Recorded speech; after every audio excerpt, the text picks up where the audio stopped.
So I've been shooting film now for just about 10 years, and there's nothing that makes a film image look more amateur than these 4 things.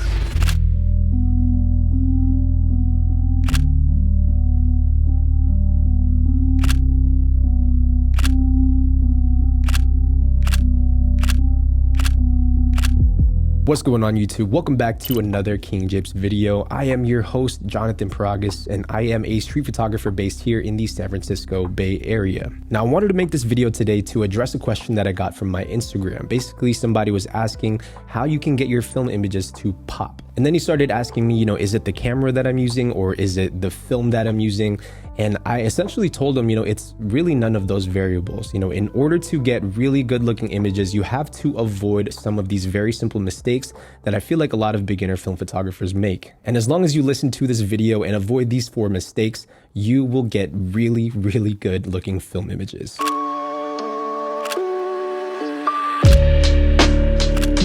All right, here we go. Number 1, you suck at exposure.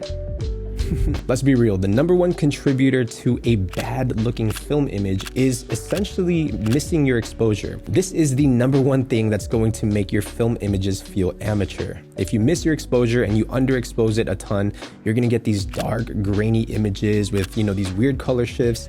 Or if you overexpose the heck out of your image, you might just get this really bright blob that is essentially unusable. Film is best when you expose it properly. You get all of the beautiful characteristics of the film stock, and the fix to this is very simple. If your camera has an in-camera light meter, use the dang light meter. If you don't have a light meter in your camera, go download a light meter app on your phone. There's plenty of free resources online, and you can even learn something like the Sunny 16 rule that will essentially take you from having really bad exposures to nailing it every single time. And you'll often hear people online talk about, you should overexpose your images. That's why you're gonna get the best pastel colors. And that is in fact true in very specific cases. Generally, if you are shooting film, yes, you want to lean on overexposure rather than underexposure, but that's only if you need that extra insurance. So if you're not sure about your exposure, maybe overexpose it slightly, maybe half a stop or even just 1 stop, because film will handle overexposure better than it will handle underexposure. But that doesn't mean that you need to overexpose your film every single time. I recommend you nail your exposure, you get it right every time, because that is the way you're gonna get the best looking images and you're gonna avoid looking like an amateur. The second mistake that is making your film images look amateur is you didn't research your film stock. With film, you need to take into consideration all of the different characteristics of your film stock. Some films are gonna lean very warm. Some films like Ektachrome are gonna lean extremely cool.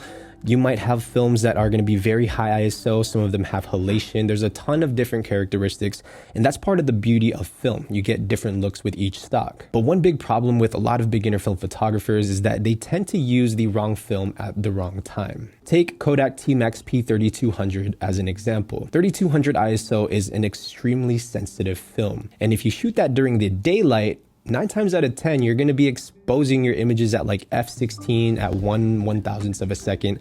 And even then, it's probably still going to be overexposed. Or someone might take a really cool temperatured film like Ektachrome and shoot it in an extremely, extremely cold setting where your images turn out blue. So my recommendation is before you go out to shoot film, you follow this simple rule. And that rule is to match the hatch. All this means is you do your research and you find the film stock that is going to best suit the conditions and environment that you will be photographing. If you're going to shoot sunsets, you're going to shoot neutral kind of pastel colors, go with a film like Portra. Or maybe you're doing street photography and you want a film that's really contrasty and really punchy to kind of accentuate those shadows. Shoot something like Tri-X. As photographers, we tend to just enjoy the craft and enjoy the process, but part of all of that is also knowing your film stocks, doing the research. And so I recommend, go out there and look at online reviews. Go out to, thedarkroom.com where they have this beautiful film index. You can see the characteristics, the features, all of that stuff in one place. But if you really want your images to pop and have that beautiful sense of color where the light looks amazing, you need to match the hatch, and that is the bottom line. Now, I'm going to be completely honest here. The next two are a little bit more tricky to understand, and so I want to kind of save that here for the second half of this video. But before we jump into that, a quick thank you to our sponsor for this episode, which are the good folks over at Squarespace. Squarespace is your all-in-one platform to build a beautiful online presence and run your business. Now, I've stressed this so much in the past. Every photographer, whether you are a beginner or a professional, needs a dedicated photography website. And one of the best ways to do that is with Squarespace. With cutting-edge design tools like Blueprint AI, you can essentially answer a couple of different prompts, and Blueprint AI will craft the perfect website for you based on your response. Or if you wanted to go the manual route, you can just use one of their award-winning templates to get started within minutes. You also have a dedicated page for an e-commerce shop in case you wanted to sell prints, camera gear, services. You can even do appointment scheduling through there. And in my opinion, for photographers, one of the best features is the portfolio page, where you can have these insanely beautiful layouts to show your best work. So to get started with your own professional website today, head over to squarespace.com/kingjapes and enter promo code kingjapes at checkout, and you can get 10% off of your first purchase of a domain or a website. Huge thank you to Squarespace for sponsoring this video.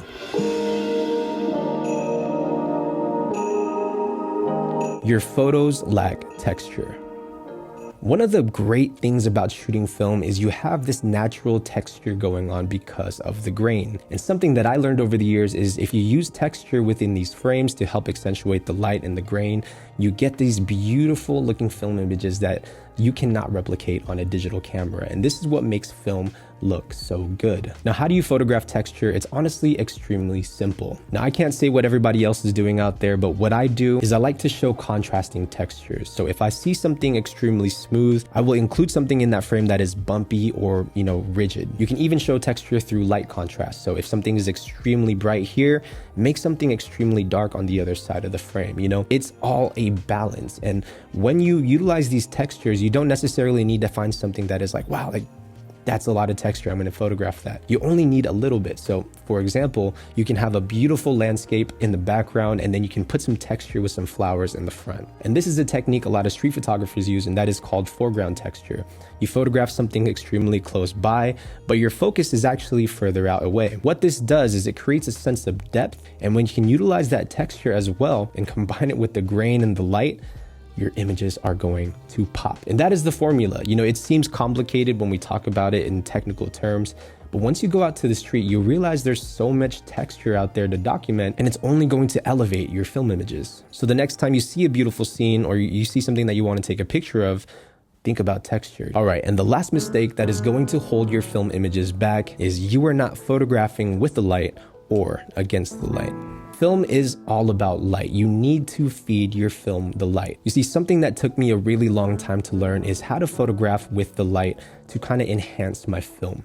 And with particular film stocks like Kodak Gold, for example, when you feed Kodak Gold the light, it's going to shine. The images that you get from it are going to be not only intense, but they're going to be beautiful. Now, here's the thing. A lot of photographers will forget to utilize light as one of their composing elements in their frame. If you don't incorporate the sun or any type of these lights to your advantage, your film is just going to look flat and bland and natural. There's going to be no real kind of feeling or emotion to it. Have you ever looked at a frame and said, wow, look at that light? That's what you need. That's what you need with every single frame. You need to have good light with film. And it doesn't necessarily have to be, just the sun. Light can also mean ambient light. For example, like street lights, neon signs, or it could even just show the contrast of light and shadow. Anything that's going to accentuate the light in your frame is going to make your film images pop. And going back to the second point that we talked about, this is why you need to really learn your film stocks, because certain film stocks are going to respond to light differently. For example, shooting a film like Cinestill 800T is going to give you insane halations. Cinestill is a great film to capture that style of light. And again, match the hatch. If you have neon lights, use Cinestill. If you're going to photograph something like the California coast where the light is just gorgeous, you have the best sunsets in the world, choose a film like Portra. You have to take light into consideration when making your frame, because it's really going to be the difference between a good film photo and a great film photo. And the way I like to incorporate light into my own work is to ask myself, is this a backlit photograph, or is this a photograph that is working with the light? Backlit light tends to make your photographs feel a little bit more grand because, there's this great sense of light behind it. And then front lit photographs tend to give you a nice, even kind of light. If you can learn learn how to utilize the light into your frames at those two particular points in time, you can essentially go about your day and know what light is good and what light is bad. And if you can figure out the combination of backlit and frontlit photographs, you are going to make some extremely amazing images. But folks, that is going to wrap up the video. I hope you all enjoyed it. Let me know in the comment section down below if you guys have any other mistakes to avoid, or any other reasons why your film images might look amateur. But before we go, drop a like on this video and please subscribe for more film photography content.